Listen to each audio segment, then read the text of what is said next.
Hi, I'm Jane from the Queensland Young Water Professionals. Today I'm talking with James Alderton, who's going to answer a few questions on mentoring, how it can help you, and how to prepare for it.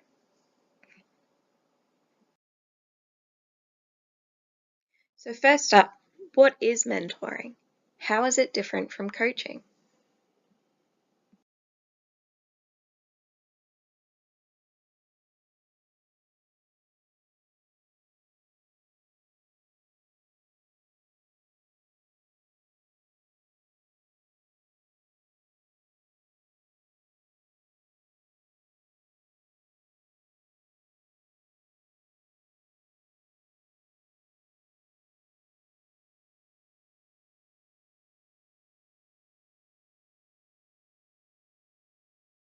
The word mentor originates in Greek mythology.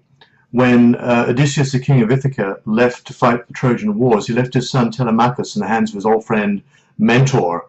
Tell him everything you know, he says, before leaving.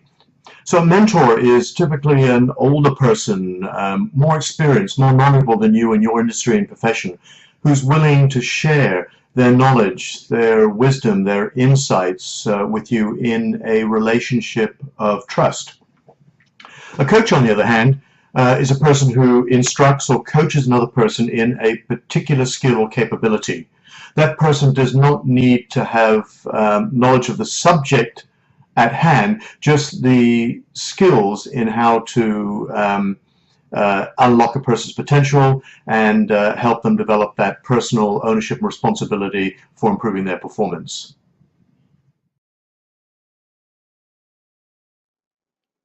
What are the benefits of being mentored? The benefits of mentoring are wide and varied, and what you as a mentee will get out of it will depend as much upon what you're willing to put into it too.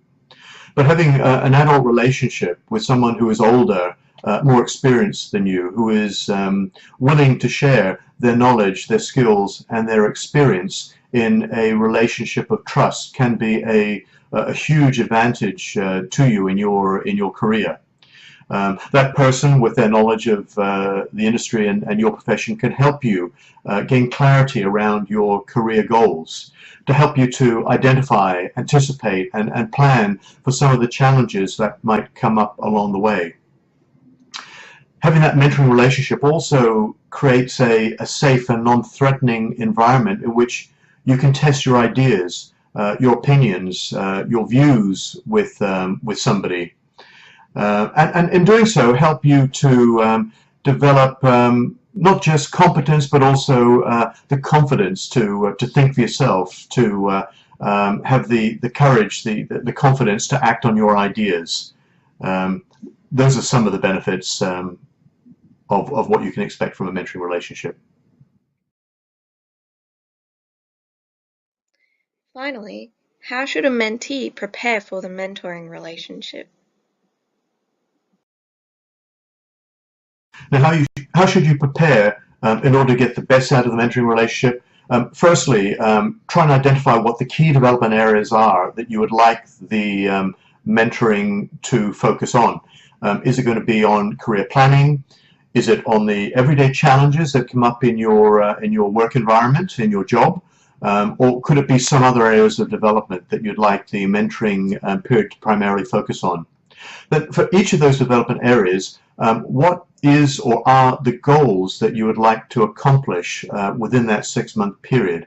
So if you can imagine yourself now 6 months from now, what could you say you would like to have achieved or accomplished?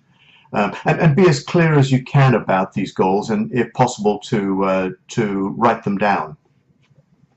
The other thing to think about before having that first meeting with your mentor is the expectations that you would have of one another.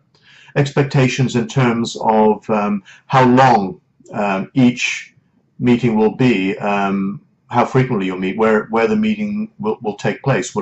Will be conducted face to face, or over the phone, or some combination of the two? Who will take responsibility for scheduling the meetings? How will you measure progress, and how will you define success for that mentoring relationship.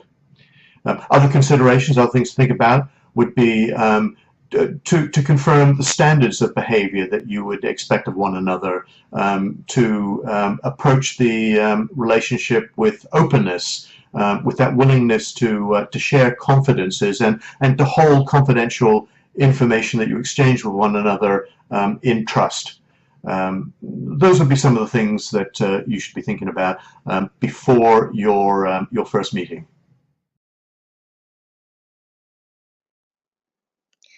Thanks, James. If you like this, sign on. The Young Water Professionals are running a mentoring program this year. See the slide for the details.